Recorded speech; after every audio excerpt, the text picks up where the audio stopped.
Japanese fighters mga kaibigan. Ang mag-aagawan, ang maglalaban sa undisputed pa rin mga kaibigan. Nakatani versus Naoya Inoue mga kaibigan. Well, alam naman natin na by May ng taong ito mga kaibigan ay posible o mayroon ng tentative schedule na magkalaban ang dalawang champion.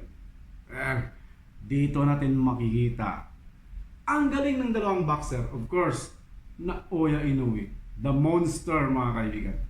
Marami ng pinatao at perfect ang kanyang record. Ganon din mga kaibigan, itong si Nakatani. Perfect ang record, walang talo. Dito natin malalaman ang bagsik ni Naoya Inoue.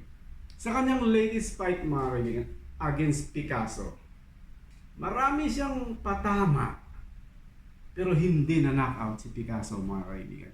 Napansin niyo ba? May mga patama siya sa bodega ni Picasso. Pero hindi ito iniinda ni Picasso mga kaibigan. And of course, nalulusutan pa rin ang monster ng Japan. Tinatamaan pa rin mga kaibigan. Hindi kaya ito mga kapatid dahil sa hand drop. Dahil nagreklamo ang camp ni Picasso about the hand drop at iniba mga kaibigan. So nakita natin ilang beses binudiga ni Naoya Inoue itong si Picasso mga kaibigan. Pero parang wala lang. No? Usad dyan, malakas lang ang budiga ni Picasso mga kaibigan. Well, Nakatani versus Inoue, kaabang-abang ito mga kaibigan. Abangan natin yan by May.